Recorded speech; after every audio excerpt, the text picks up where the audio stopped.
নমস্কার দর্শক বন্ধুরা, সুস্বাগতম। আপনারা সবাই ভালো আছেন তো? আর আমরাও ভালো আছি। এই সকালবেলা সব কাজ বাজ সেরে পুজো টুজো সেরে রান্নাঘরে চলে এসেছি। আমার একটা রান্না আগেই হয়ে গেছে, এই কাঁকরোল দিয়ে আর আলু দিয়ে মানে একটা ভাজা করেছি, কাঁকরোল আলু ভাজা। আমাদের বাড়িতে তো সবাই আলু খুব ভালোবাসে। বাবা মা এরা আজকে আসার কথা আছে, দেশের বাড়ি গিয়েছিল, তারা বিকালে আসবে। আর আমি এদিকে রান্নাটা করে নিই, একটু বেলাও হয়েছে। তা আজকে ভাবছি একটু ডিম রান্না করব। আর ঘরেতে অনেকগুলো কচুও ছিল, তো কচু দিয়ে ভাবলাম একটু ডিম করে নিই এই সুযোগে। কারণ আমার শ্বশুরবাড়িতে তো এমনি সব আলু দিয়ে সব কিছু খাবার, সব রকম খাবার খেতে ভালোবাসে। এর আগেও আপনাদের বলেছি অনেকবার। তো আমি আজকে আলু দেবো না, কচু দিয়ে ডিম করব, যেটা আমার মা আমাকে করে খাওয়াতো। তো ডিমগুলোকে ছাড়িয়ে নিচ্ছি। ডিমগুলোকে ছাড়াতে গিয়েও দেখুন একটু সমস্যা হয়ে যাচ্ছে। ডিমের মানে খোসা ছাড়াতে গিয়ে ডিমের মানে উপরের যে অংশটা সেগুলো উঠে আসছে একটু একটু, জানেন। মনে হয় হালি ডিম দিয়েছে। হালি ডিম মানে আমাদের এখানে হালি ডিম সেগুলোকেই বলা হয়, যেগুলো হচ্ছে ধরুন মানে ডিমে সেই তা দেওয়া হয় না বাচ্চা পাড়ার জন্যে। তা সেই ডিমে তা দেওয়ার পর যদি বাচ্চা না হয়, সেই ডিমগুলোকে দোকানদারেরা বিক্রি করে দেয়, সাপ্লাইয়াররা সাপ্লাই দিয়ে বিক্রি করে দেয় এই দোকানদারের মাধ্যমে। তা সেই ডিম অনেক সময় এরকম সেদ্ধ করে ছাড়ানোর সময় এরকম চোগলা শুদ্ধ উঠে আসে, উপরের অংশ এরকম উঠে আসে। সেইগুলোকে আমরা হালি ডিম বলি, যে তা দেওয়া ডিম বাচ্চা ফুটে না বেরোলে সেই ডিমগুলোকে কি আর নষ্ট করবে? সেই ডিমগুলো এরকম দোকানদারকে সাপ্লাই দিই, দোকানদাররা এরকম খদ্দের কাছে বিক্রি করে দেয়। তো সেরকম হতে পারে। আর ডিম এরকম হলে খুব অসুবিধা হয়, ভালো লাগে না ডিম এরকম চোগলা উঠে গেলে। আমার বড় খুব একটা পছন্দ করে না, অনেকেই আছে পছন্দ করে না, আমারও ভালো লাগে না ঠিক, কিন্তু কি করব, এরকম হয়ে গেছে, এইগুলোই রান্না করতে হবে। তাহলে কচু দিয়ে ডিমটা করেই ফেলি, ডিমটা ভেজে নিই। ডিম ভাজতে তো বেশিক্ষণ টাইম লাগে না, একটু সামান্য নাড়াচাড়া করে নিলেই ডিম ভাজা হয়ে যায়। বলতে বলতে ডিম ভাজাও হয়ে গেল আমার।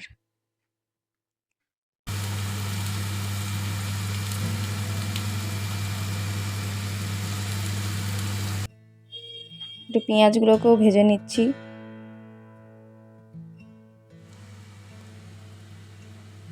এতে রসুন আদা তো বেটেই নিলাম।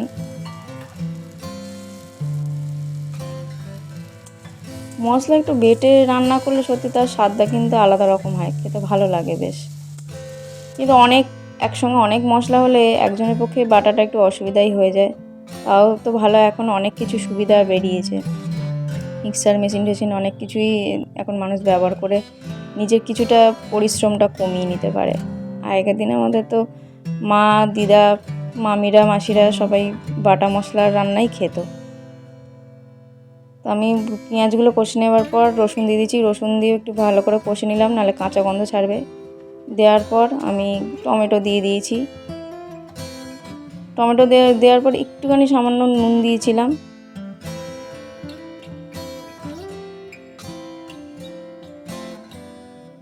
সামান্য না, একটু বেশি নুন দিয়েছিলাম। এই দেখুন, সকাল থেকে বেশ রোদ দেখছিলাম, আবার দেখুন কিরম বৃষ্টি এসে গেল হঠাৎ করে। রোজই এখন ওয়েদারটা এরকম হচ্ছে, জানেন। এই ভাদ্র মাস আস্তে আস্তে পড়বে।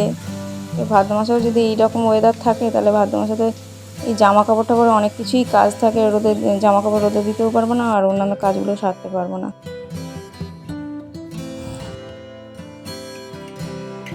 নুনটা বেশিই দিয়েছি, সামান্য নয়, নুনটা পরিমাণ মতোই দিয়ে নিয়েছি। সামান্য চিনি দিয়ে নিয়েছি, তারপর লঙ্কা গুঁড়ো, হলুদ গুঁড়ো সবই দিয়ে নিলাম। দিয়ে কষার পর মানে কষতে কষতেই দিচ্ছি উপকরণগুলো। এবার কচুগুলো দিয়ে দিলাম। কাঁচা লঙ্কা তো আগেই দিয়ে দিয়েছিলাম টমেটোর সঙ্গে। আর একটুখানি সামান্য জল দিয়ে নিচ্ছি, কারণ যাতে মশলাটা পুড়ে না যায়।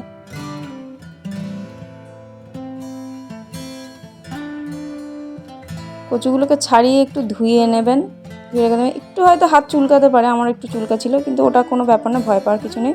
একটু হাতে নুন মেখে নেবেন, ভালো করে নুন ঘষে নেবেন হাতে। নুন মেখে নিলে বা ঘরে যদি পাতিলেবু থাকে সেই পাতিলেবুর রসে যদি দুটো হাতে মেখে নেন, তাতে চুলকানি ভাবটা চলে যাবে, কোনো অসুবিধা হবে না। অনেকেই জানেন এই টোটকাটা, আবার অনেকে জানেন না, তাদের জন্য বললাম। একটু ভালো করে এবার কষে নিচ্ছি। এবার সবার শেষে এবার আদা দিয়ে দিলাম। আদা দিয়ে 1 মিনিটের মতো একটু কষে নেব, কারণ আদা দিয়ে অনেকক্ষণ কষা যায় না বা ভাজা যায় না, তাতে আবার ছিবড়ে হয়ে যেতে পারে।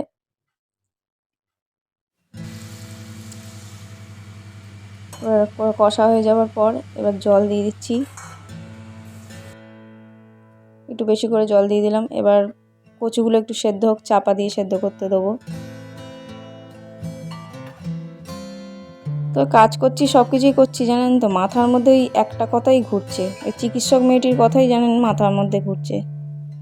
আর এদিকে দেখুন না, বৃষ্টি হচ্ছে, যেহেতু খুব বিদ্যুৎ চমকাচ্ছে আর বাজ পড়ছে ভীষণ জোরে জোরে, জানেন তো। সেই জন্যে দেখুন টাইসান ভয় পেয়ে আমাদের এই রান্নাঘরে আশ্রয় নিয়েছে। টাইসান এইরকম বাজ পড়লে, বিদ্যুৎ চমকালে এরকম রান্নাঘরে এসে এরকম আশ্রয় নেবে, মানে যেই ঘরে আমরা কেউ না কেউ আছি সেই ঘরে এসেই আশ্রয় নেবে। আর গরমও লাগছে, এই নিজের আঁচল দিয়ে মুখ মুছতে মুছতে মনে পড়ে গেছে ছোটোবেলায় এরকম মায়ের আঁচল দিয়ে মুখ মুছতাম কিছু হলে। এখন সেসব এখন অতীত হয়ে গেছে। এবার তরকারিটা যখন ফুটছে তখন ডিমগুলো দিয়ে দিয়েছি।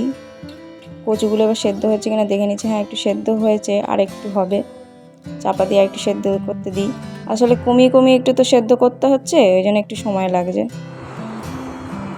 একভাবে দাঁড়িয়ে দাঁড়িয়ে কাজ করে গেছি, এবার একটু আমি হাঁপিয়ে গেছি, যেন একটু এসে বসলাম। তরকারিটা ততক্ষণ সেদ্ধ হোক, আর একটুখানি বাকি। তবে ঈশ্বরকে প্রার্থনা করি চিকিৎসক মেয়েটি যেন সুবিচার পায়। এত মানুষ যে প্রতিবাদে নামছে দেখেও খুব ভালো লাগছে। মেয়েটি মারা গিয়ে যেন সবাইকে এক করে দিয়ে গেছে। সত্যিই প্রতিবাদ্য হওয়ার খুব দরকার। আমিও চেষ্টা করছি সোশ্যাল মিডিয়ায় সোচ্চার হওয়ার, আমি এখনও মিছিলে পা মেলাতে পারিনি কাজকর্ম থাকার কারণে। আর তরকারিটাও আমার হয়ে গেছে, লাস্টে ধনেপাতা ছড়িয়ে দিয়েছি। তরকারিটা হয়েছে, এই হাতা দিয়ে তরকারি বাটতে হবে, সুবিধা হয়। দেখুন তরকারিটা কেমন হয়েছে, আপনারাও খেয়ে দেখুন, আর রান্নাটা কেমন হলো জানাবেন। আপনারাও কিন্তু এই কচু দিয়ে ডিম রান্না করে খেয়ে দেখতে পারেন। আর এদিকে আমার রান্নাবান্না খাওয়া দাওয়া হয়ে গেছে, এবার বেরোবো। দেখুন এখন বৃষ্টিটা হয়ে যাওয়ার পর এখন কিরম লাগছে রাস্তাঘাট।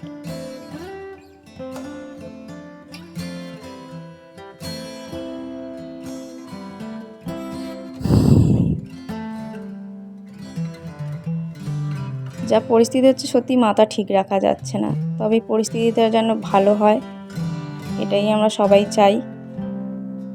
এটারও খুব এই প্রতিবাদেরও খুব দরকার ছিল। তো বন্ধুরা ভিডিওটি কেমন লাগলো, ভিডিওটি ভালো লাগলে লাইক কমেন্ট শেয়ার সাবস্ক্রাইব করবেন। Thank you.